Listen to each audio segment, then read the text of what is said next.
Note down भी किया होगा, इसको एक बार रिपीट करना है, आपको पेपर में याद आ जाएगा। एक साथी ने बहुत अच्छा लिखा है, रक्षाबंधन को टाई ऑफ प्रोटेक्शन कहा जाता है।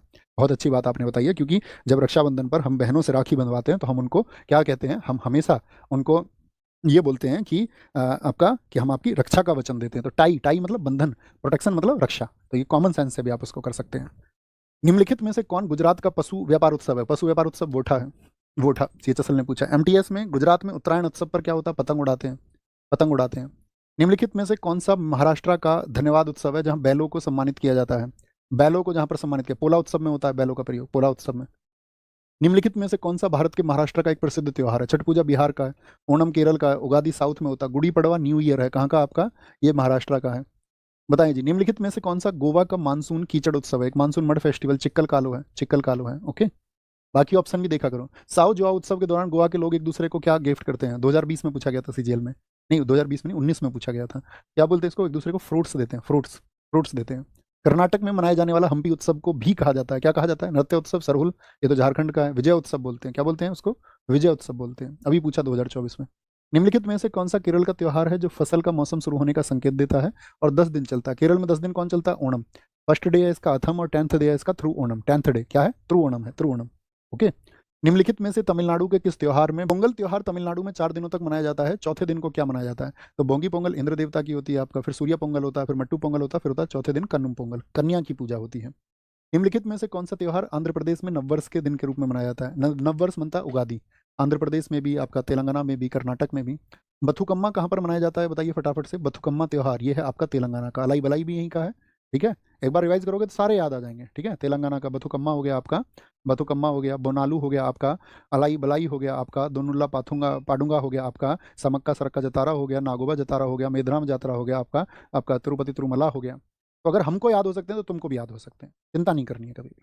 लेकिन होंगे कैसे? बार बार रिवीजन से, बार बार रिवीजन से। आंसर मार्क कर दिया हमने, हाँ जी। नुआखाई उड़ीसा का सबसे बड़ा फसल कटाई उत्सव है जो निम्नलिखित में से किस त्योहार के एक दिन बाद मनाया जाता है? ठीक है, सबसे बड़ा फसल कटाई उत्सव है नुआखाई। नुआखाई कहाँ का है साथी? आपका उड़ीसा का, उड़ीसा का। और ये किस त्योहार, ये हमने आपको नहीं बताया, ये किस त्योहार के एक दिन बाद मनाया जाता है? बताइए।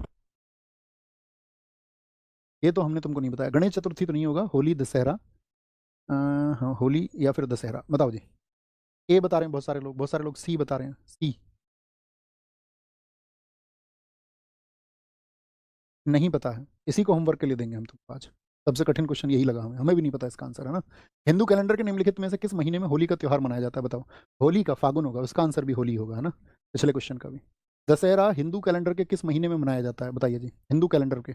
दशहरा, दशहरा अश्विन महीने में। दुर्गा पूजा भी अश्विन महीने में बनती है। चैत्र में रामनवमी और आपका हनुमान जयंती बनती है। कार्तिक में भाई दूज और आपका दीपावली बनती है। ठीक है, आइए जी। नवरेह चंद्रवर्ष है जो निम्नलिखित में से किस राज्य केंद्र शासित प्रदेश में मनाया जाता है?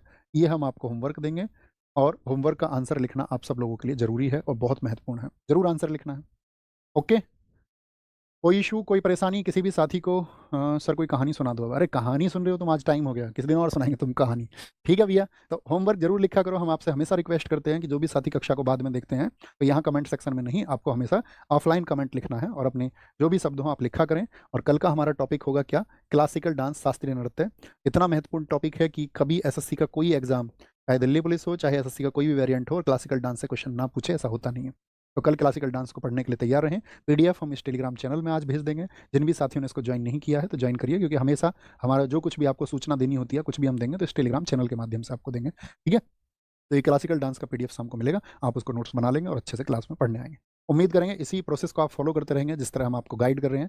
और जिस दिन आपके नतीजे आएंगे उस दिन का इंतजार हमें आपको रहेगा कि आप अपने नतीजे हमें ज़रूर भेजेंगे और आप अपनी लाइफ में बहुत अच्छा करोगे। और आपको जो विश्वास अपने ऊपर अगर नहीं है तो वो जागृत करना होगा, और उतना ही विश्वास हम भी तुम्हारे ऊपर करते हैं कि तुम एक दिन फतेह करोगे और हमारे नाम को एक दिन तुम ऊंचा करोगे। तो अपना ख्याल रखिए। जय हिंद, जय भारत, नमस्ते।